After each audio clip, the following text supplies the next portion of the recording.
Ladies and gentlemen, welcome along to a special edition of the Football Insomniac. I'm your host, Colin Watt, and I'm delighted to be joined today by a very special guest. He is a Champions League winner, a two-time Hall of Famer at both Norwich City and the Scottish Hall of Fame. It is Mr. Lambo himself, Paul Lambert. How are you doing, Paul? I'm all right. I'm doing well. I'm enjoying everything at the minute, so I've got no problems anywhere. And we were just discussing before we came on air, we're recording this just as the lockdown restrictions are easing, and we're hoping that over the next couple of months or so we'll start seeing fans back in football and life returning to a bit of normality. Well, I think that's important for sport in general. I think general sport needs the fans, because without it you don't really have a sport really. It's a different game, whether it be football, golf, tennis, rugby. You need an adrenaline rush from the support, and I'm pretty sure all major sports that play, they need the fans in, especially football, because it's an emotional game, and I think that it certainly will be more welcomed when everybody does come back. And over the course of this interview, we're going to touch a lot on Paul's career, both his club career and also his management career, and also his time as part of the Scottish national team. As I mentioned previously, he is a Scottish Hall of Famer, and that's an incredible achievement. Paul, you were inducted into the Hall of Fame. That must have kind of been special for you when you found out that was going to happen. I think when you get the kind of accolades, it's always nice, but you also played in good teams that helped, and I played with some really great players that helped me along that pathway. And when you get an induction, it's always an honour to get in. And being from Scotland, which is not a lot of population or a massive country by any stretch, and the players that have followed into it as well, which have been great. And from getting it from your own country is a special thing. I think that's the beauty of it. When it's your own country, I think it means an awful lot to you. And we're going to discuss the kind of pathway to you actually getting into the Hall of Fame. And it starts way back as a young lad, growing up in the small town of Linwood. What was that experience like? Were you always part of the school team? Were you always kind of playing football as much as you could? Yeah, well, I was actually born in Duke Street, just a stone's throw away from Celtic Park. And my mum and dad were living in Kilmarnock, just around the corner from Parkhead. So, and then we moved out to Linwood when we were younger, because in those days, I think my mum and dad, they had an outside toilet in those days, so they had to move. And obviously, I was born there, so the house was too small, so we had to move. And we moved to Linwood, and Linwood was a really buoyant area because of the Chrysler car plant. Mm-hmm. That was massive for Linwood, and when that went downhill, it really hurt Linwood as a whole. But I was really fortunate that at that time there was street football, like probably you don't see now. So my street would play other streets in the vicinity, and it could become 12 a side, 15 a side, 8 a side. It could become like that. And I played with guys that were a lot older than me at that time. So that's when I kind of started to kind of really get into football, where my dad and my mum were quite supportive, and they helped me along the way. Without my mum and dad, I wouldn't have the career I had. Probably that's because they were really sporty as well. So, and then I get street football, and then boys club level came on the scene when I was 7, and then limited a 5-a-side tournament, and the guy that ran it actually became my boys club manager. And he was brilliant, and he was actually a policeman as well, believe it or not. He was a policeman. But he, again, there's a lot of people I could thank for my own career, and he was certainly one of them, because he kept me on the straight and narrow. He ran the school team and he ran the boys club team, and he set up the Linwood Police 5-a-sides, which was it was an incredible tournament how he set up that, and then that's how it kind of really started to go. It really started to go from there. So I really started when I was probably 7 on that side of it. And as you mentioned, coming up through the boys' club, you were eventually then picked up by St Mirren at quite a young age. How did that come about? Were they scouting you for a couple of months, or was it just a case of something came along one day? We were playing for the boys' club at that time, and we were playing Barhead Boys Club and they were a good side at that time. It was always us and them that were like rivals as such, and they had a good side. And we played them in the Scottish Cup, or the Scottish Cup at that age level it was. And our manager at the time, there was 2 pitches in Linwood at that time. It was in a school called Moss Edge, which was my old primary school. Mm-hmm. There was a big pitch and a small pitch. And our manager actually chose to play them on the small pitch because it gave us a bigger advantage. And that's how clever he was. And I think we beat them 2-0. And we never knew, but there was always a crowd at these sort of games. Mm-hmm. Never knew who was watching or anything like that. And then I think it was maybe a couple of weeks later, we got a call to say we could be going to St Mirren on trial and, on a Thursday night. And Ricky McFarlane was the manager at that time. And Eric Sorensen was the coach. And we went into St Mirren on a Thursday night. And the first night we went there was no other young players there. And we got our nights mixed up. And believe it or not, Stevie Clark and Dougie Sumner they were in part-time, Stevie Mm-hmm. and Dougie.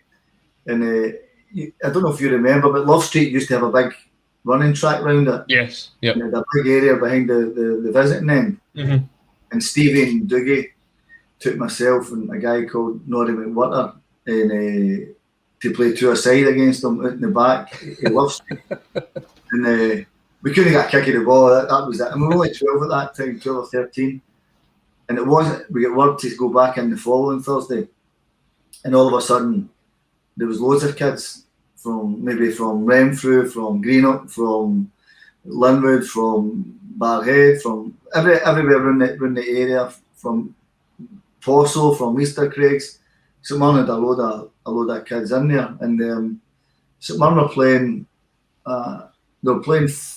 Feyenoord at the time. And I went to the game and Johan Cruyff was playing that night, and then the first leg, and St Mirren went on the second leg. And it wasn't long after that, Ricky McFarlane resigned from St Mirren. And so we didn't know what we were doing. We were just told to keep coming in on a Thursday night to train. Mm-hmm. And you could have went in the following Thursday and there would have been other different kids there. If they didn't like you, they would say thanks very much, see you later. Mm-hmm. And there could be other guys coming in. So St Mirren appointed Alec Muller, Martin Ferguson and Drew Jarvie to do it. And I think that was the biggest turning point in my career and I always say it, thank God these 3 were there when we were growing up, because they never let us move. They kept an eye on us. They kept us on the straight and narrow. They kept us into good habits. They got us a game understanding, which is really, really important. It's not about skills, tricks, and everything. You need to know the game and positional things where you need to go. And Alec Muller, Martin Ferguson, and Joe Jarvie, I owe a hell of a lot to, because they gave me the good habits. And you see that a lot nowadays. There's a lot of kids that join the pro youth teams at the likes of 8, 9, 10, 11, and it's always the fans' dream to see people coming right through the system, right in and breaking into the first team, which is exactly what you did under the manager of Alex Smith. Now, a lot has been said about how he has been a sort of father figure for Scottish football, for a lot of talent that he's brought through. Do you think he actually gets enough credit for the players he brought through? Because it was almost a complete generation under him.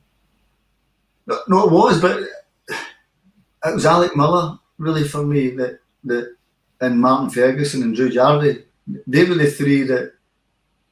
Alec Muller gave me my debut when I was 15, 16. Against my first professional league game was against Motherwell, and he put me on, and they were getting beat 1-0 when I went on. And for some reason, I kind of turned the game in St Mirren's favour and won 2-1. And he put me on the bench at Dumbarton, at the old Dumbarton, when I was 15 in a friendly, when I was 15. Then he gave me my debut when I was 16. And he kept me in the realms of that. And he gave me my debut against Aberdeen. We played the Love Street and we drew 1 each, and I scored. And right back was Stevie Clark at the time. Stevie was playing right back, and I was Stevie's kind of boot boy at that time as well. And Stevie played behind me. And I think Frank McGarvey played as well. Tony Fitzpatrick played. Really good players that I played with St Mirren. And and then Alec went to Hibs and Martin, and they all went, which was a blow for me because I didn't know what to expect next. I thought, well, these guys are away, and then Alex Smith came in and he took it on again. He took it again and looked after us the same way Alec Miller did, and was great with us. He was, for every bit as good as Alec Miller was, Alex Smith was up there with him because he kept us on the discipline role and the jobs that we had to do, and the ground staff where we had to do everything on the ground staff, which was so important to learn. And plus, I played reserve football against men, and I never played what you see now, academy football, where you play against your own age. If I was playing the reserves, I would play at 15, and I'd play against a guy who's 27 or 28, and all those sort of things. So I played against a guy called Rav Callaghan at Hibs, and he was a seasoned pro. He gave me an absolute roasting. Didn't know what I was doing. I was 15. I was at Easter Road, but what I learned of it was because it brought me into good habits, and it made me grow up really, really quickly. And that's why I think at that time playing against men brought me on a lot quicker than what it probably does nowadays. Do you think that's part of the problem in Scottish football at the minute, is the lack of this reserve football? It's all about development sides and maybe one over 23 playing, but back in those days it was, if you were coming back into the squad, if you weren't playing on the Saturday, you were playing in the reserves. Yeah, 100%. And I know people have got their own opinion of it, but that's my opinion of it. Without that development and playing against grown men at that time, I wouldn't have had a career, because you needed to be thrown around, and you needed to realise you were in a professional sport, you had to win. Whereas maybe now the academy football is all development, and they take away the winning aspect, whereas you had to win, because professional sports are about winning. And if you can get a title or a trophy at the end of it, then brilliant. If you don't, then it's not probably where you want to take your career to go. You need to win things, and I think that's important that people went away from that. Whereas growing up, I was getting kicked around and thrown around with older men, and then you know how to handle yourself as you get older. Whereas, now maybe it's just a little bit different from when I was growing up. And that's obviously put you in good stead, because still, whilst you were young, you were part of what is one of St Mirren's greatest achievements in winning the Scottish Cup back in '87. What did that do to the club as a whole? Did it kind of install this belief that you could go on and achieve even more? I think it was a brilliant thing, but I think it became a burden to them, and they held them back. I think where I think it became fantastic was for the town, Paisley itself, for the prestige of the club and for the history of the club. It became an incredible thing. But I also think people in the hierarchy get too ahead of themselves and think, oh, we've arrived and this is what's going to happen and we're going to do this and that. And all of a sudden, it went in a downhill spiral. It never materialised to what it... I'm not going to say St Mirren was ever going to be a massive club, but it should have been a club where it was just under that level of maybe Hearts and Hibs, because the town was I think it's the biggest town in Scotland, I think, Paisley. So yeah, it became an unbelievable thing to do, but I also think it held the football club back, because I think people in the hierarchy definitely thought, well, that's us arrived, and we took it out. I think the club took the eye off the ball, and not long after that, and too many managerial changes. Alex Smith goes, and it just never stabilised from it. And you stayed at the club for 8 seasons, I believe, as well. Was there ever a point during that time where an opportunity arose for you to leave the club to maybe go to somewhere bigger or somewhere else? Well, I went to speak to Jim McLean at Dundee United. So I played in the Scottish centenary team against the Scotland team at Hampden, and we won 1-0, and we had a really good side at that time. And Jim McLean picked me at that time. He was a manager, and he came in for me to go. So I went up to speak to him at Tannadice, and the season was starting on the Saturday. And he asked me to go up and see him on the Thursday. So I went up and seen him, and he told me how it was. This is it. But he only gave me a day to decide. He said, you've got one day to decide whether you want to come or not. So I travelled back to my parents, and my dad said, "What are you going to do?" I said, "Dad, I don't know." And he said, "Go with your gut feeling." And I got up in the morning and I thought, "I'm going to do it. I'm going to sign." So I was into St Mirren and had a suit on and all that to tell. I think Jimmy Bowen was manager at the time, and I was going to tell Jimmy that I was going to leave. And I go to Love Street, and Jimmy says, "What's your answer? What are you going to do?" And I went, "I don't know." So I went from my house to Love Street thinking I'm going to go. As soon as I hit Love Street, I think almost changed your mind right away. Aye, and Jimmy actually said, they said Love Street had the big kind of running track, gravel bit around the pitch, and he said, "Why don't you go and just do a walk round the pitch, come back in and tell me your answer." So I done that, walked around the pitch, and I came back into to see Jimmy. He said, "What are you going to do?" I said, "I'm not going." And that was my decision to not to go. So I stayed with Motherwell maybe, I don't know, maybe a few more weeks after that, and then Tommy McLean came in and I decided I was going. I went to Motherwell. And as you said, you made the move to Motherwell after 8 fantastic years at St Mirren, winning the Scottish Cup. You kind of, one of your first experiences getting there is the time you're playing against what would then become one of your next moves is Borussia Dortmund in the UEFA Cup. Now, you've moved from St Mirren to Motherwell, you're playing in the UEFA Cup. Did you think that one day you could actually get to that level? No. You know, it's a funny thing because we the first leg was in Dortmund, and the time when Sky first came on the scene, I used to watch German football a lot, and it was a Friday night, and there was a program called Sat 1, and Sat 1 was always Bundesliga Friday night games. Mm-hmm. So I always used to watch it, and I always used to see the atmospheres and think, "Dear, look at the atmospheres there." And my son was due to get born, and Motherwell get drawn with Borussia Dortmund away, and I said to Alec McLeish, I said, I'm not coming. If my son's not born, I want to be there and see my son being born. So he went, "Okay, no problem." Because obviously Tom McLean was the manager before, he was brilliant.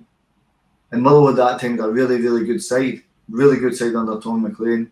Mm-hmm. And God rest him, a lot of guys have died at that team that I played in. And guys that had so much joy with playing with.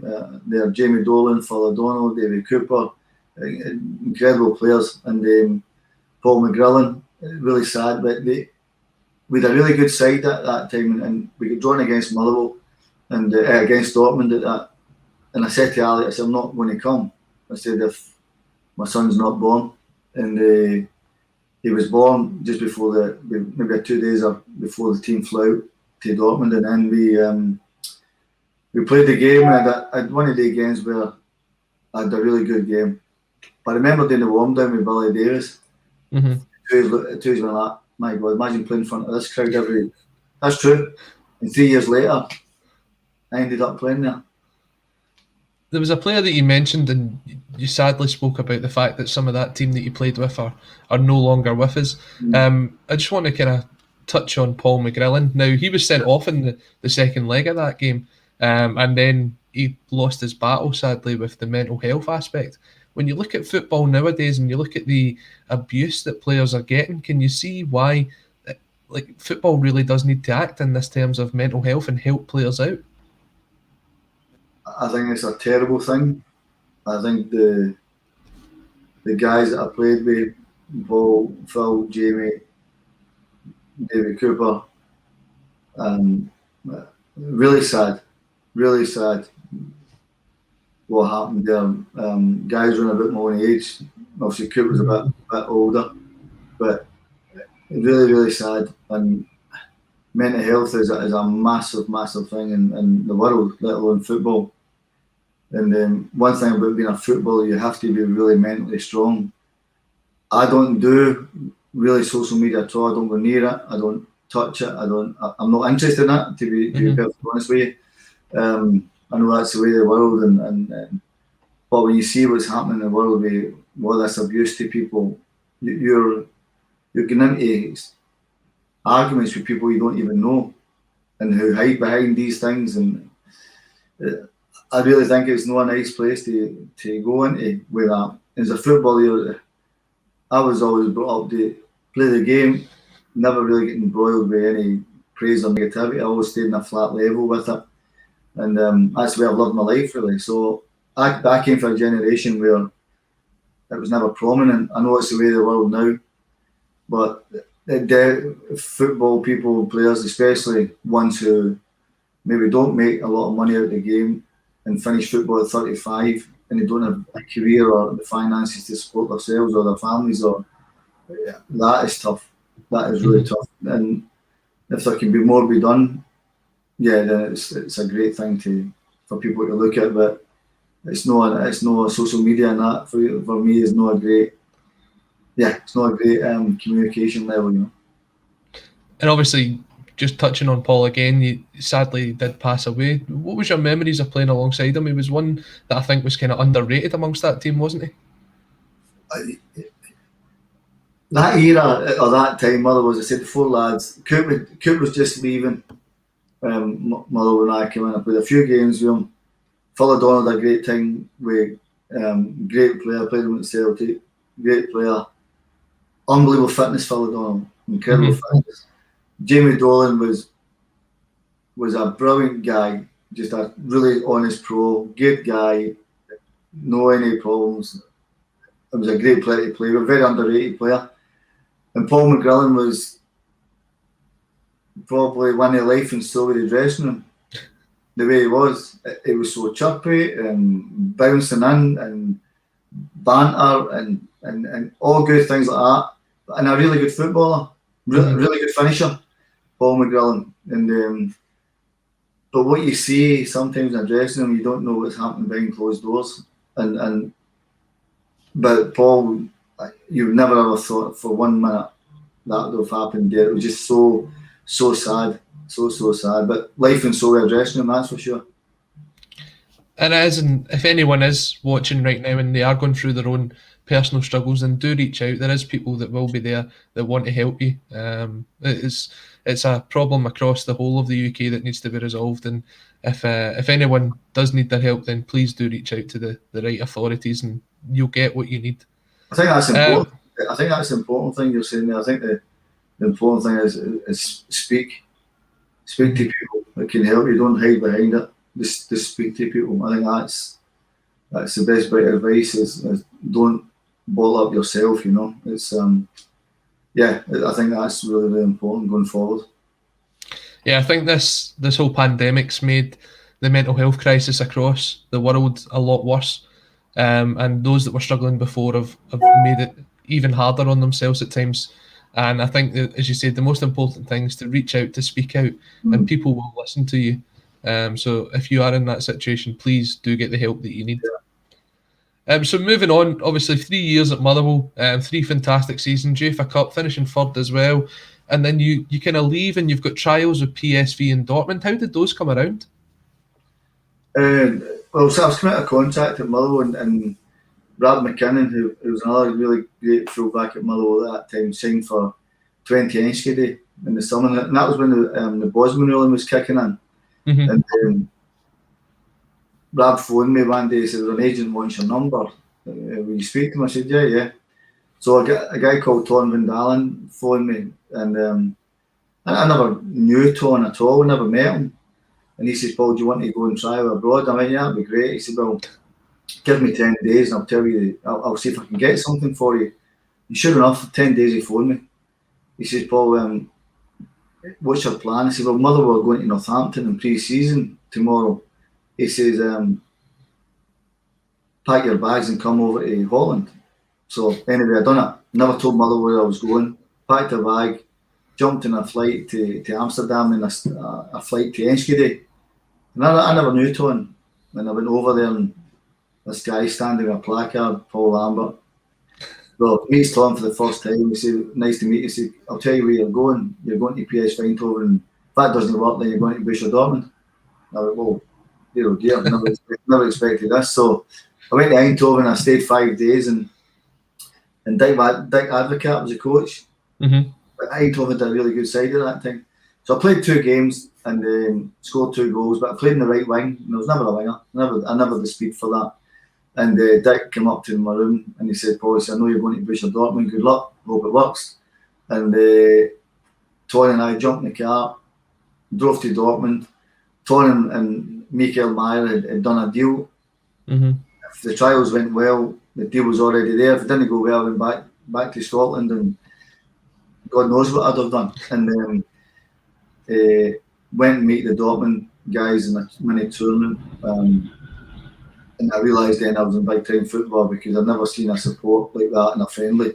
So yeah, that's how it kind of came about. Played 4 trial games, and then they asked me to sign, and then that was me. And it was probably the career defining moment really, which turned my whole career upside down. You just mentioned that you don't know what you would have done if the Dortmund trial didn't go well. Yeah. Was there any other options on the table in Scotland or England, or was that a case of is PSV Dortmund or back to Motherwell? Yeah, and Motherwell wouldn't have been a shoo-in because Motherwell didn't know where I was. I never told them at that time. I was taking the Bosman rule, and it's a strange thing because John Mark Bosman, I actually spoke to him just about a month or 2 ago, and because I saw the documentary on him on BT Sport, and I tracked his number down. I got a hold of his number, and I actually done a Zoom call with him because I was one of the first ones to take it on. It was a brilliant conversation I had with him at that time, so I never realised the extent of what he'd done. And I don't think anybody does realise until you watch the documentary. Then you think what the guy put himself through, and basically I just wanted to thank him really for doing it because it turned my career, my fortune upside down really. So it's a big thing for him to have took the world of football on, and so it was a nice conversation. So, but nobody ever knew where I was. Mother never knew. Probably the first time Mother knew is when I signed. Basically, that's when we knew. And there was no other options on the table in Scotland or in England at that point? No, nothing. No, absolutely nothing. No, so it was like taking a 10 pence over there and throwing it in the air and catching it and saying, take your gamble and hopefully it works, you know. So you're moving and making that move even now from Motherwell to Borussia Dortmund would be incredible, but back then it was just as big. What was your expectations when you signed the deal? Were you thinking, it's going to take me a wee while to get used to the football over here, I'll try and get the odd minutes here and there, or were you expecting just to kind of continue your development? When I went over there and I seen the players, no. Did I think I was ever going to walk into the team, or did I ever think I was going to start? Did I ever think I was going to make the bench? Never. Because they had guys that had won the World Cups, guys that had won Serie A, guys that had won Bundesliga titles, the Brazilian internationals there, the European footballer there, the half the German national team were there. And I thought, well, one thing I'm going to do is going to go learn. I'm going to go and learn what it is like over here. And that was my mindset. And we trained on a Thursday. And Pablo just signed from Juve for 7 million Deutschmarks at that time. And then Pablo just won the Champions League the season before. So Pablo came in and Otmar came up and said, if Pablo's knees doesn't hold up for Saturday's game against Bayer Leverkusen, then you play. So I thought, okay. And the first half was an absolute disaster. I was up against a guy called Paulo Sergio, who he ran me ragged. But just by pure luck, I scored just before half time, so that gave me a little bit of confidence. And I remember getting to half time. I said to Andy Muller, Andy, what's right, what's left, what's man on, what's time? So I never knew the German language in football terms. And it was like a whirlwind. The game was just bypassing me really by. And I went, anyway, we lost the game 4-2. And we played Fortuna Düsseldorf on Tuesday night. And Otmar come up to me on the Monday and said, Paul, he said, I was happy with you, but if Paolo's fit, I'm going to put you on the bench against Düsseldorf. I said, okay, no problem. It's no an issue. We train on Tuesday morning, Paolo's knee doesn't hold up. He puts me back in, and I've one of the games where I could have closed my eyes and the ball was going where I wanted to go. I set up 2 goals and everything worked. It went pitch perfect. And from that moment, it just went poof like that. And then I never missed a game really. It's almost as if you were playing FIFA on the PlayStation. It was just everything was going perfectly.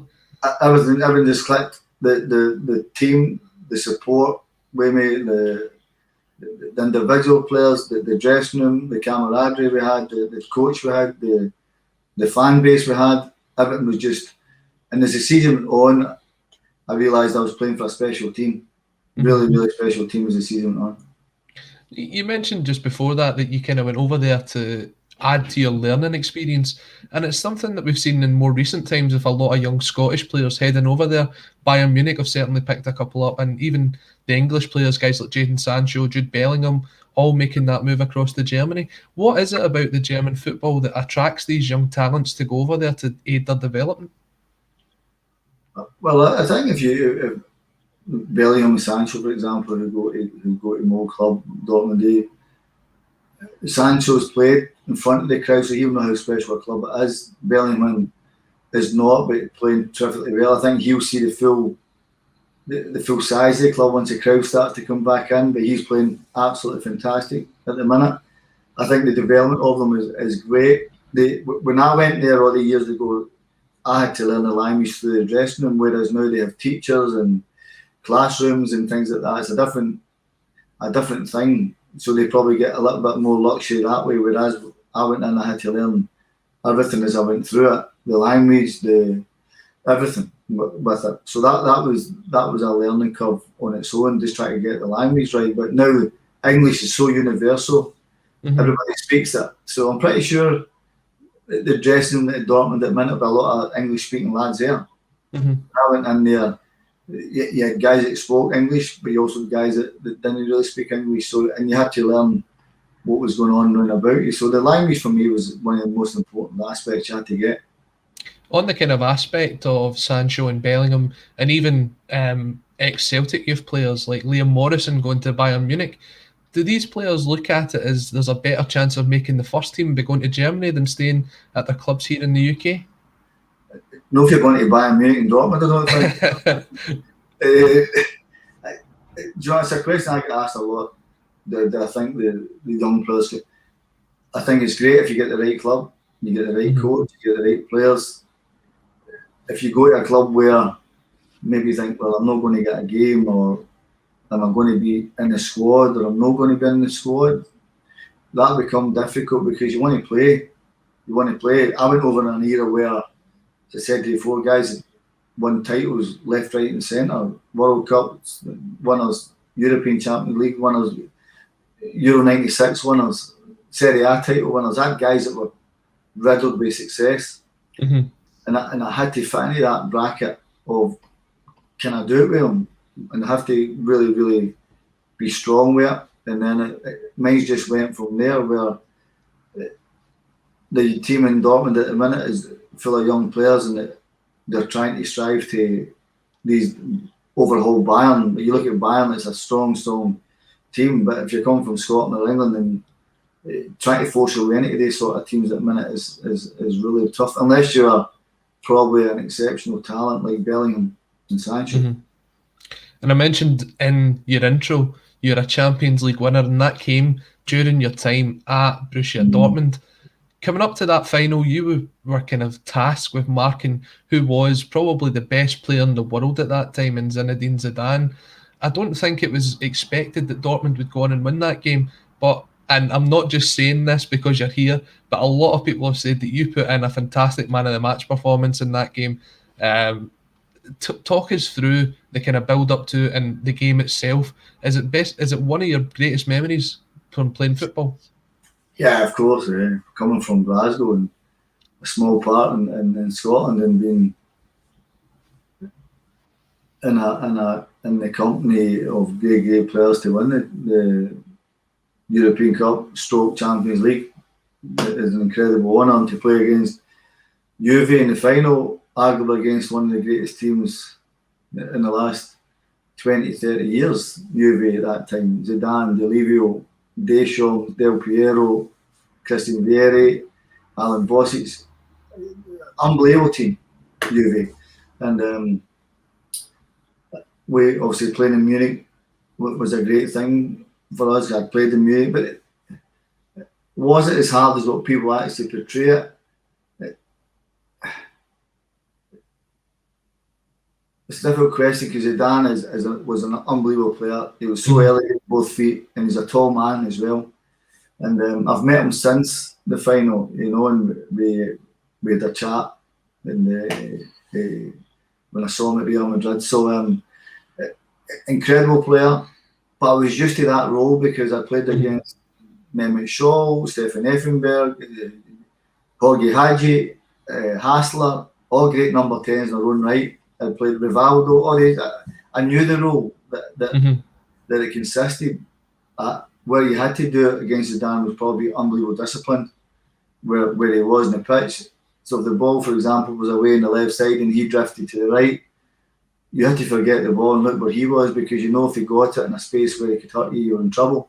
So I was used to it. That's not to say it wasn't a tough game and keep my eye on him, but I was used to that role of doing that, and as I said, everything just went my way that night. And obviously you became the first British player in a non-British side to win the Champions League. That's something that everyone will be talking about in pub quizzes for years to come. Probably quite a few people's had that question in a pub quiz over lockdown, but it's a kind of special way to look back on your career with that. What have you done with the winners' medal? Have you still got it? I've still got it. Yeah, I've still. Yeah, it's in my cabinet. I never ever had anything on show up until maybe a year ago. I used to just keep everything away, really. But now as I get probably a bit older, I thought, okay, bring the things out that I've achieved, and yeah, it surprises me how much I've achieved, because I never realised what I'd actually done until I actually pulled everything out, really. I don't know. I think if it was me and I'd won the Champions League, I'd have it on the mantelpiece with all the arrows pointing to it, just for anybody that walked in the house, just to say, yeah, I'd won that, do you know? No,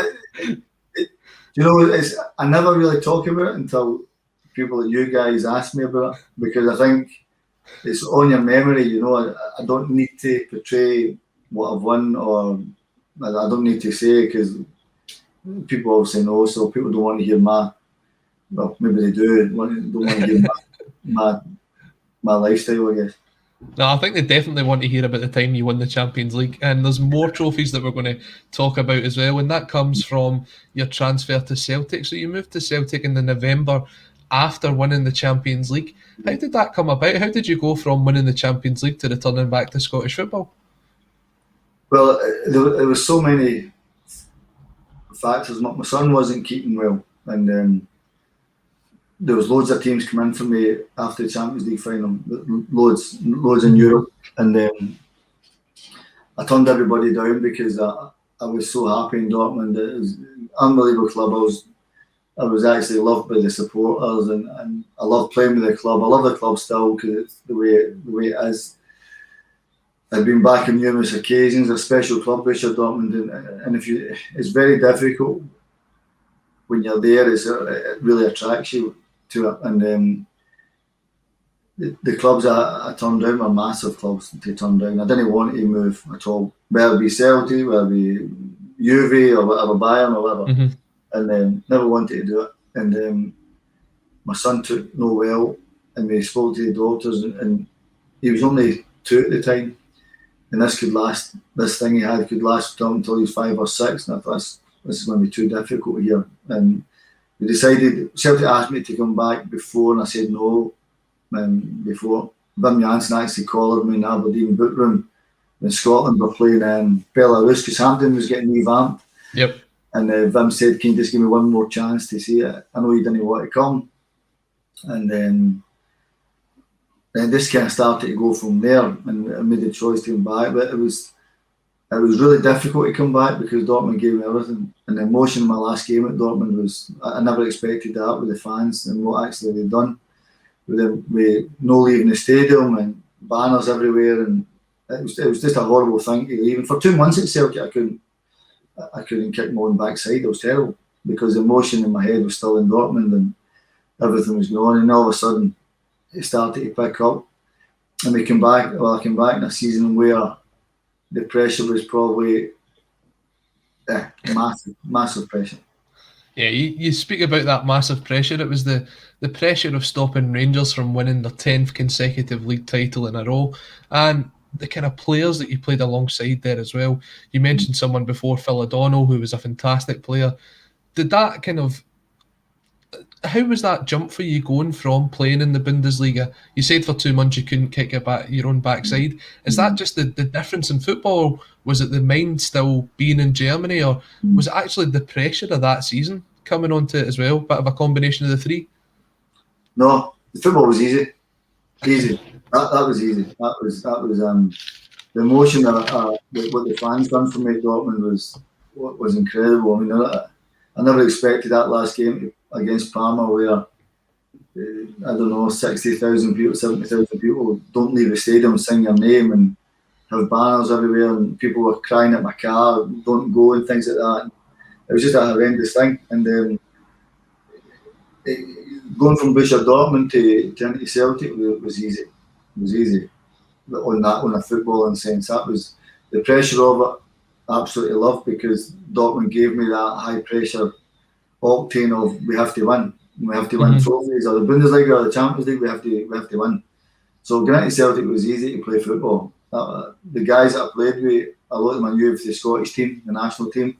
So that was easy. The pressure of trying to stop a really good Rangers side at that time was what it was. That was never going to change. That was the pressure. We just had to stay in their coattails probably and try and overturn that 10 in a row. So going in there, what I'd done with Borussia Dortmund, it didn't matter who I played against.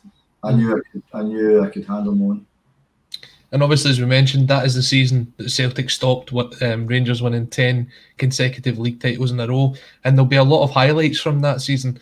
But most Celtic fans would probably say, if it isn't the last day of the season, it was the goal in the Derby game at New Year, the 25-yard strike. Every Celtic fan you talk to says it's 25 yards, it's 30 yards, it's 35 yards. Yeah. What was going through your head during that point? Is it just a case of hit it and let's hope it goes in? Or did you know the second it left your boot, that's it, I've scored?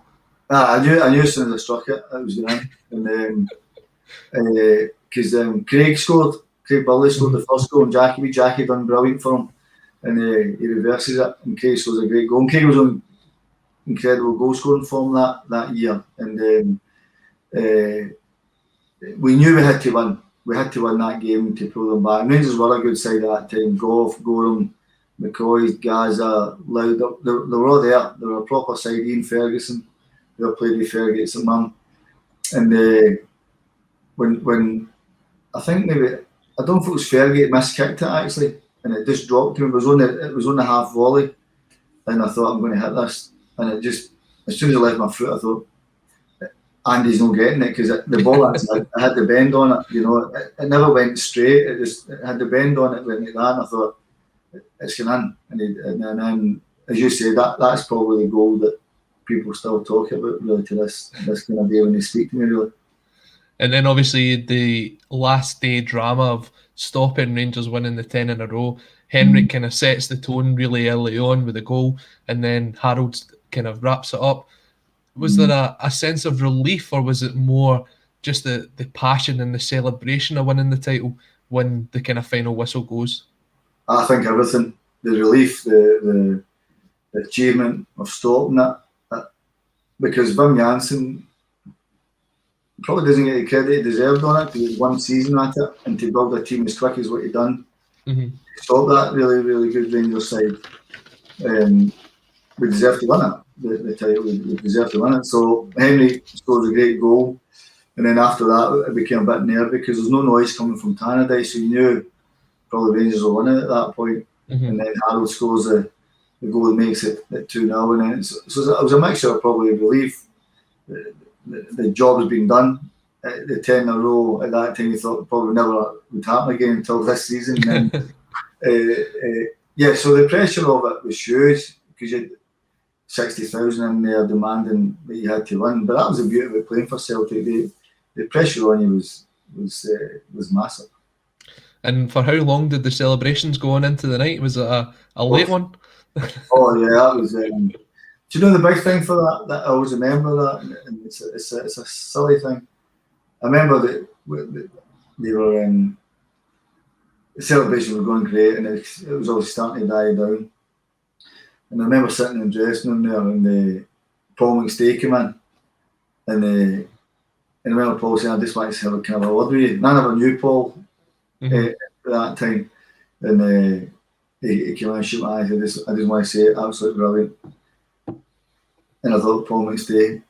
Because Stay for me was one of the great Celtic players and captains in his day, Paul. And that meant a lot for Paul McStay to come in that right after the game and come in and saw me. And because I probably played the same role as him, sort of a little bit here and there either way, but it meant a lot because I thought Paul McStay was one of the greatest players that Scotland's produced. Guess it was almost like a kind of passage of rights of Paul's era handing over to yourself to guide Celtic on for that sort of next period, and we'll get into that and we'll talk about the kind of years under Martin O'Neill in a wee bit. But during that period of time in Scottish football, it was almost common for Scotland to qualify for major tournaments. Now, this summer coming up will be 23 years since Scotland last played in a major tournament, and I have to say, I actually don't remember a lot of World Cup 98, so I'm really looking forward to this summer because this will be the first one I really remember. But that qualification campaign, it was almost a case of Scotland were just really expecting to get through. They were drawn against Austria, Sweden, Estonia, and Belarus, and there's the game that every Scotland fan will remember, and it was the one team in Tallinn. Tell us a bit more about that. What was that experience like? It was weird. Obviously, you're saying that the Scotland team expected to qualify. They expected to qualify because they had really good players. That era, Gary McAllister, John Collins, Colin Calderwood, Tommy Boyd, Gorham, McCoy. They had a really good side at that time. So was it a thing of everybody expected? They expected Scotland to be running about it anyway. I think that was the thing. And the Estonia game was, we got wind of it that they might not turn up that morning. Not the way the game. There was a dearth of fans. There was nobody really there. We thought, wonder what's going on. Craig's picked the team. And anyway, we had to get ready as normal, just like normal. The referee done the same things. The referee checked your boots and everything like that. And we had to walk out and line up. And I think John and somebody else, maybe Darren Jackson, maybe took centre. The referee blew the whistle and that was it, finished. And but you had to do it right as if you were preparing for the game.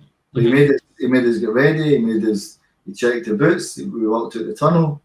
We went to the pitch, took centre, and then they weren't there. And then they moved the game to play again in Monaco. I think they moved it in Monaco. The replay was 2-0 at that time. But whereas maybe FIFA should have or the UEFA should have said no, Scotland get 3 points. Or maybe that was the big kind of talking point, wasn't it? It was the kind of president of the UEFA at the time, the Swedish man, I think it was Johan Andersson, his name was determined for Scotland and Estonia to replay that game. And a lot of criticism was put up there because they believed he was doing it to best Sweden's interest to help them qualify as well. Looking back on it now, do you think Scotland should have got the 3 points for that, or was there something kind of underhand at play? 100%, we should have got 3 points. That if that happened now, you'd have got 3 points if a team doesn't turn up. So I think there was a dispute on them with a bonus system or whatever it was, Estonia. So it's their prerogative not to turn up if they don't want to play. But UEFA should have turned and said Scotland get 3 points. We shouldn't have been made to go to Monaco and play them. Whether it was a draw or whether we won or not, we shouldn't have been made to go to Monaco and plus get Scotland fans to go to Estonia, then Scotland fans to go to Monaco. So it wasn't right. It should have been Scotland should have got 3 points for it. And thankfully, it didn't really come to much. Although it was not the 3 points, it was only the 1 point. Scotland did qualify, although the last day of the campaign was certainly an interesting one. Basically, looking at the table, Scotland had to equal or better Sweden's result to get through. Scotland were at home that day to Latvia at Celtic Park. Another last day triumph at Celtic Park. You must have been starting to get used to those. I did. That atmosphere was brilliant that day. I think the big game was beating Austria at home at Parkhead as well. I think that was a huge game for us as well. beating Sweden at Ibrox was a good game for us. But Belarus away, and Gary McAllister scores a penalty, and the field was terrible in Belarus, and Gary scores a penalty to beat them 1-0. But that game you're talking about, the Latvia game, I think did Gordon Jury score that day? Did Gordon? He did. Yep. Gordon scored a header. Yep. Aye, and the noise at Parkhead that day was unbelievable, because the work had been done, and going right to the last day, he says, or the last game, was an incredible thing. It was a great achievement, but you would never have thought 23 years later that would be the last tournament they ever qualified for. And 23 years ago, we're talking France '98, a fantastic tournament, albeit, and you opened up against the defending champions in Brazil. Now, you've mentioned playing for Dortmund, you're lined up against these Champions League winners, these World Cup winners, and there was a bit of that experience in the Scotland squad. They definitely played against that level before. I don't think you'll have that this summer when the team lines up, because there's maybe only some of the Celtic players and Kieran Tierney and Andy Robertson that have played at that level. But you guys had the experience, so was there no fear going into that game? Did you really think you could beat them? I think for us it was a free hit, really. It was a free hit. I mean, if you're not going to win the World Cup, well, the next best thing is to open it against arguably one of the greatest nations to ever play the game. So, in the team that they had, Brazil that day, dear. I mean, they were absolutely star-studded, you know. And playing in the Stade de France, a new stadium, was a great thing for us. But we were so unlucky, really unlucky, not to get a result from it. But it's a point, and don't go by Tommy. If the ball hits Tommy Boyd in the chest, it falls into Jimmy Nathan's arms. Because it hits him in the joint of the shoulder and the arm, it ricochets in and gives him the bounce. But I think we should have had a penalty, another penalty. We had a free kick, and the ball jumped with the hand, and he never gave us 2 penalties against Brazil. So we ran them close, but that was a great occasion. It was just a great game. We just pulled up short.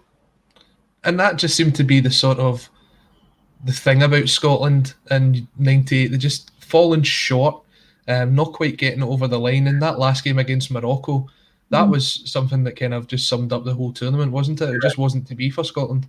No, it wasn't. I mean, to be fair, we never performed in that game. We never played well. I know Craig got sent off, but I don't think we played well in St Etienne. We never. I don't think we turned up against. I think they beat us fair and square. The game against Norway, the second game, we absolutely battered Norway and should have won.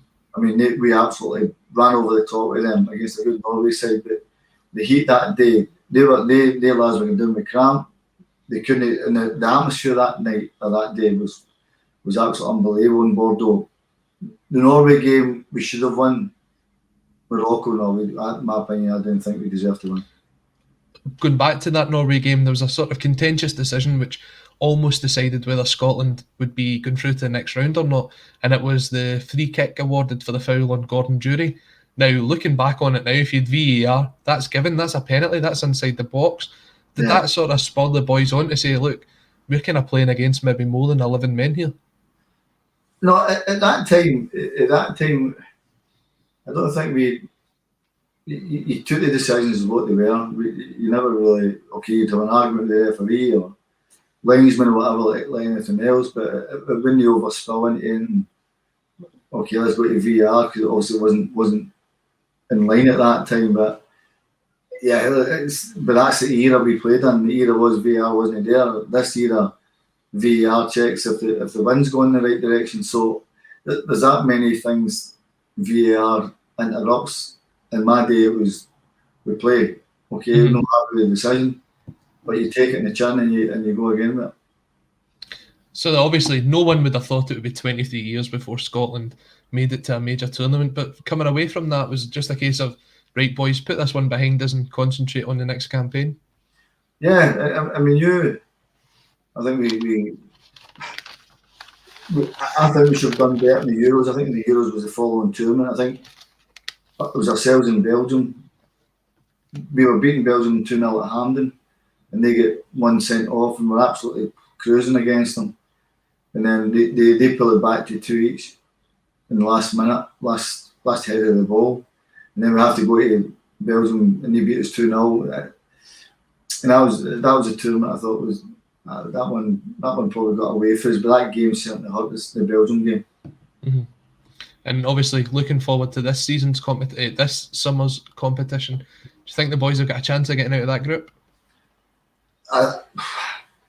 Every game's tough when you play international, but I think looking at the team at the minute, it's a really good, stable team, really solid.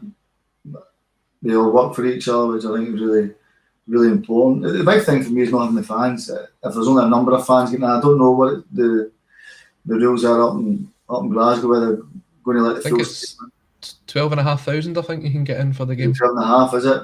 It's in a 50,000 seater stadium it's better than nothing. Mm-hmm. But when you have a full Hampden, that would be brilliant for them. You know, to play. They've got to go to Wembley and there's only 22,000 in it, or whatever it is. 3,000 Scottish fans. It's not the same. But that's the world we live in at the minute. You can't change that. But I guess having some fans in is better than nothing. Can they go out the group? Yeah, they can. They can, because I think they're a decent side. Yeah, and we obviously, everyone here at A State of Mind wishes the Scotland team all the best for this summer's competition, and I'm sure we'll be covering it, so keep an eye on that one. Just going back to what was maybe your most successful time in terms of winning trophies and picking up medals. It was your time at Celtic under Martin O'Neill. When he came into the team, it's almost very similar to the situation that Celtic finds himself in now. They're looking to rebuild, they're looking to sort of put this platform together for the next couple of years. What influence did Martin have when he came into the club, and did anyone really expect the success that he could bring? Well, I think the expected success at Celtic is always there every day. Every day the people expect you to win. That's the demand of the club. Did anybody ever think that it would go as well as what it did? Nobody knew. We needed somebody like the gaffer to come in and take the club by the scruff of the neck and drag it through. And he was absolutely brilliant for us. We were terrible the year before, and we never got going at all the year before. We lose the league by 21 points, which was unacceptable. And the gaffer came in with Wally and Robbo and turned it right on his head and kept the good players there and brought ones in to help us, and it just took off. We became strong, we became unbelievably quick, we became an incredible dressing room. The team spirit and the drive and the hunger was there, and we were, for the years he was there, I thought we were excellent. And some people would say it's some of the best football that you played was under Martin O'Neill. You won the Football Writers Player of the Year in 2002. You formed a really good partnership in the heart of midfield alongside Neil Lennon. Mm-hmm. And as difficult as this is for a lot of Celtic fans to kind of talk about, you went on to have the best European run that Celtic's had probably since the 1970 final, getting all the way to Seville and then just coming up short. Before we talk about the final, tell us about the build-up and the kind of run that you went on. Obviously, you scored against Stuttgart. Would that be your highlight of that kind of run? I just thought we were a really good side. I thought we were really strong. Whether we're ever going to beat a Bayern or Dortmund or a Juve, nobody will ever know that. But we took Juve on in the Champions League and beat them at Parkhead. We took Bayern on and got a draw. So anybody that ever came to Parkhead was always going to find it difficult against us because of the atmosphere and the team we had. The run we had was, I just think we had a great belief in us that it doesn't matter who comes to Parkhead, we're going to win.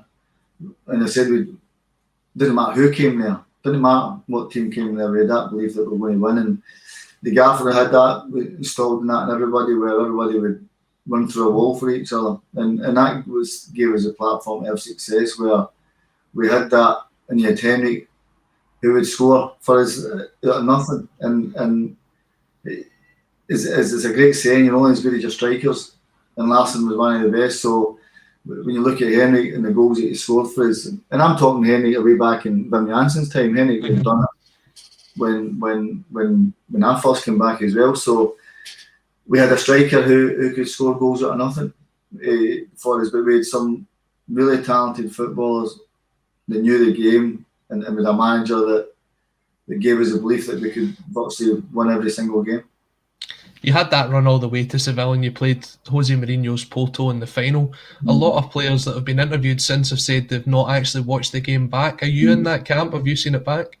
No, I've not watched it. No. I'm not watched it. And people always say try and not have any regrets in football, but that's probably my biggest regret is not winning that, because it was arguably, and I know it's different eras, and I would never compare my era with Celtic team against the current era or Gordon Strachan's era or Ronnie Dyler's era or anything like that. But I think, if you look at my era, it'd be hard pushed for any day teams to play against us at that era. I think we're only second to the Lisbon Lions. They're up there on a pedestal with ourselves. But the Martin O'Neill era, I think, comes second. People probably beg to differ with it, but that's just my opinion on it. And I mean, it's a fantastic occasion. So many Celtic fans travelling over to Seville, turning the city green and white. And you mentioned before you had the fantastic nights against Bayern Munich, against Juventus. A lot of people expected Celtic to kick on from then and to become one of the real powers of European football. Why do you think that is that it didn't happen? Finance. But it's easy. It's an easy question. The finances. If Celtic had got the exact same finances as the big European hitters, TV money, Sky money, it's no stopping it. It's no stopping it. And if Celtic ever got to the Premier League, which I don't know would ever happen, you give them a few years to find their feet. The finances the same. There's not going to be any bigger. I know that for a fact. Through experience, I know it for a fact. The club is massive, and you'd have to build another tier on the stadium to compensate for the amount of fans who would like to come and watch it, because it's a global club. But it's an easy question to answer. Is finances. That's all it is. That's different. If they're playing a different league and they finance everybody else, that's an easy question. When you look at it then, do you think that the side that you were a part of were overachieving, or do you just think that from that point on it just got daft compared to money in football and the wages and the transfer fees just got to the level where Celtic couldn't keep up? No, I don't think we overachieved. I don't think that. We certainly never underachieved in that run. I think we just fell short in that final through one or two more reasons that could have happened for us, but we just fell short in that, but we were a hell of a side. And I don't think I should ever underestimated. We were a hell of a side, and I don't think too many teams would have liked to play against us. Just a kind of retort, a kind of theoretical one here, even because you couldn't really do it. But if you compared the Borussia Dortmund side that won the Champions League against that Seville side, and you played each other, who do you think would have come out on top? I thought, okay, here's a diplomatic. If it was a two-legged affair, I think Dortmund would win. And, if it's one-legged at Parkhead, Celtic would win. If it's one-legged at Dortmund would win. So the Dortmund team, well, as I said before, was incredible. I think I played with two great teams, different from each other in many aspects. One was incredibly high in the highest league, one of the highest leagues in Europe at that time in Bundesliga, and won the highest honour. One was playing in a country where it's not viewed as strong as any other countries like England or Germany or Italy, but the club is huge and the demand of it is huge, and just falling short. It's a really difficult one to answer. The two great clubs which I'm probably really honoured to play for. And I'm sure there'll be some smart computer person out there that will try and put these two teams together for a FIFA compilation of that. But definitely tag us in the video if that's the case. After the kind of disappointment of not winning the UEFA Cup, coming back to Celtic, you kind of had a bit less of a more important role to play at the club. You weren't playing as many games. Was your eye already at that point into your next move and maybe into the coaching side of things? Yeah, because I was getting nearly 35, and I knew that I didn't have much left. The biggest thing for football is admitting when you know your time's up, really, and I knew that, but I never felt any ill feeling towards myself, thinking I want to play as long as I can. But I didn't want to go down the levels and do that. I didn't want to not enjoy a sport that gave me great moments. So I knew my time was coming to an end, and actually Steve Walford asked me would I come into the coaching side of it and help the first team, and I wasn't sure at the time because that meant I was leaving the guys that I played with to get into coaching and that sort of thing. But I helped at the under 15s, and it was Tommy Burns that actually said to me about it, and I went in with Danny Craney at the time and really enjoyed that with the kids at that time. I really enjoyed that time. So I had probably one eye on that side at that time. But I knew my career at 20 years, an incredible career. So I knew, but I think that's the hardest thing is for any footballer to say their time's come to an end and people remember you for what you were and not what you are. That was important. I've seen some videos out there, and I remember being at a game. I believe it was against Livingston when the floodlights went out, and up on the big screen at Celtic Park, you used to get the trailer videos of what was on Celtic TV, and I think it was a day in the life of yourself and Henrik. It was at the time, the man over my shoulder here, and one of the clips I always remember is the two of you having a sort of pool competition. Was that kind of, was it maybe a pool career that was up on the tables instead of a coaching career?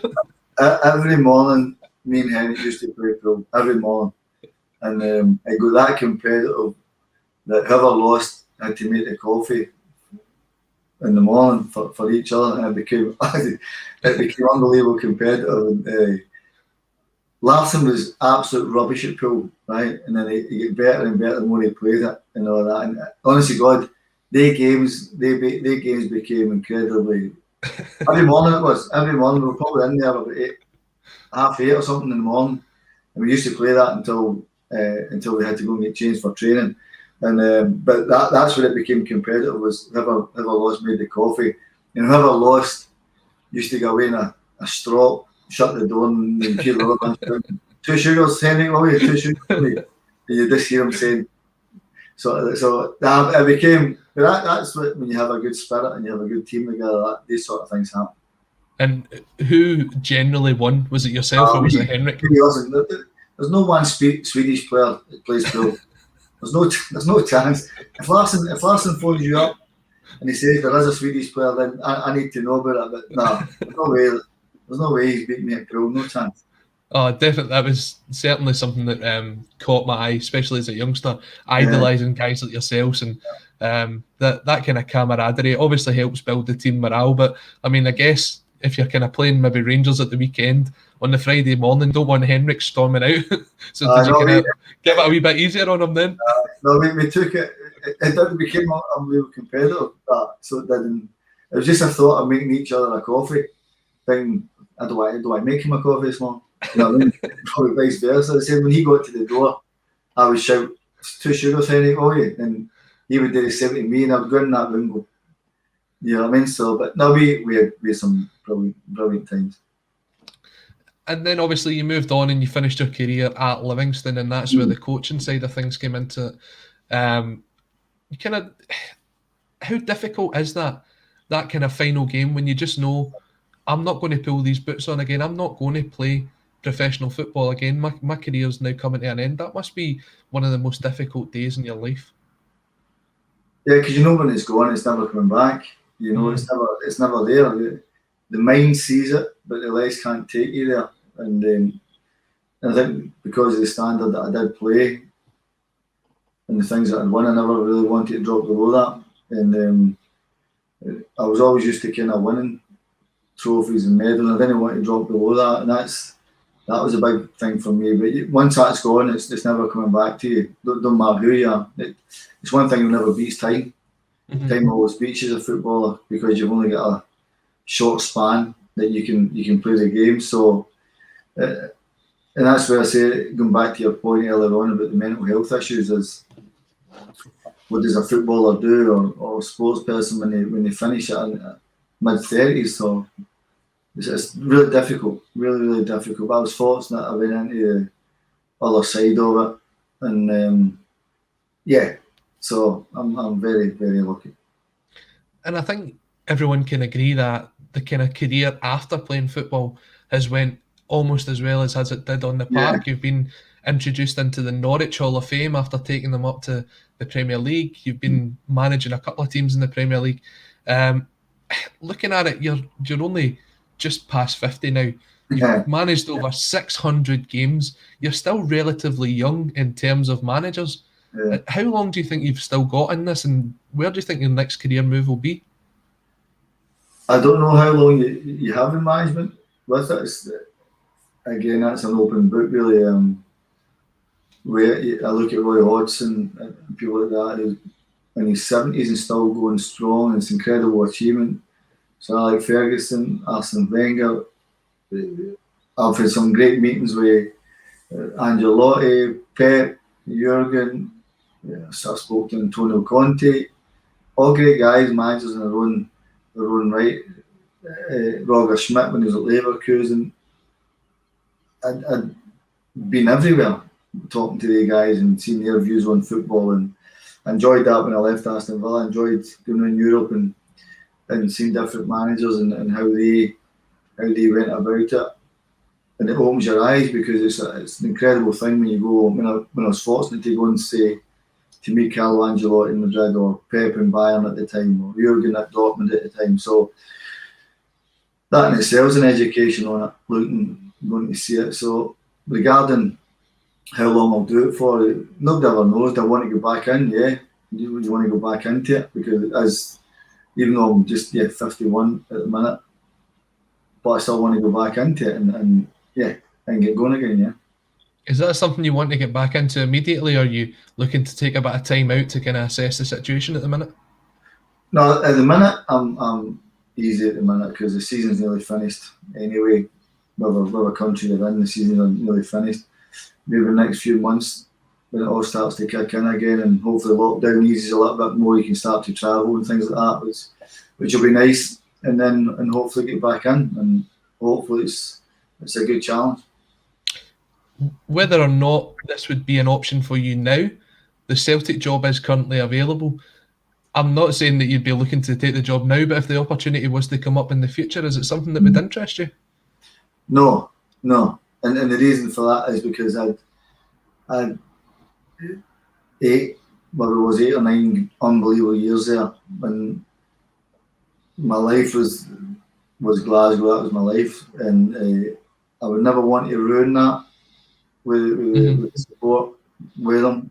I know what it's like as a footballer. I don't know what it's like to manage or coach there, but I certainly know the pressure of winning things there, and I was fortunate to play in great sides that did win a lot of stuff there. So would I want to ruin that? No, I wouldn't. I love going back. I've only ever been back once in 16 years, and I've done that the other week against Rangers. So the only time I'll probably ever be back at Celtic is probably when I get an invite, or maybe I can ask to go and watch a game or something like that. But I wouldn't want to tarnish what I had with them. And what about potentially the Borussia Dortmund job if that was to ever come up? No, that's beautiful. That's in a way, in another scale. Again, that is the same thing. I love the club. Had some great, unbelievable moments.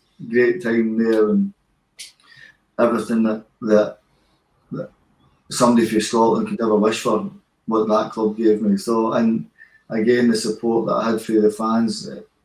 You always, very rarely do you get into a club and it ends brilliantly. I don't know any manager that probably get that. Maybe Pep's probably the only one that's on top of that. Jurgen, but that's a really unique thing, that, you know. But and you never know where a managerial career take you. You never ever know. But going back to Celtic and what I know of it and the way it was, as I said, I wouldn't want to ruin that. Well, I hope that we see you back in management very soon, Paul. I think you've got a lot to offer to the game, and I'm sure there'll be a couple of opportunities that arise over the summer once clubs look at what they're going to do for next season. But over the summer, obviously Scotland will be playing in this major tournament, the Euro 2020, playing in 2021, which is confusing enough as it is. the boys that are going to be picked for the squad, they'll be looking to guys like yourself who are the last Scottish players to have ever played in such a major tournament. If any of them's listening right now, which we hope they are, what was the one piece of advice you would give them ahead of this summer? Win the games if you can and get through. Get through the rounds. I think that's the group. You enjoy it, but you only enjoy it if you win. That's what I was saying earlier on in the programme, where the game's about winning, professional sports about winning, and the guys will enjoy it 100 times more if they win. They'll not enjoy it if they lose. That's not enjoyable. People say, "Oh, we took part in the tournament." You just hope the mindset is we want to win. We have a great time if we win. Scotland as a country will have a great time. I mean, hopefully, all being equal in Glasgow or Edinburgh or Dundee have big screens in the squares and you can watch it. And I mean, if Scotland win, I mean, dear, that'll be great. It will not be so great if you lose. But that's just me. That's just my thing of winning. Is enjoy it if you win, you enjoy it more. Well, we certainly do hope here at A State of Mind that Scotland can boogie their way through that group. And Paul, it's been an absolute pleasure having you on the Football Insomniac today. If you are watching, do give us a like, subscribe to the channel. You'll see more content like this coming up. But Paul, thank you once again for joining us on the Football Insomniac. No problem. Thank you.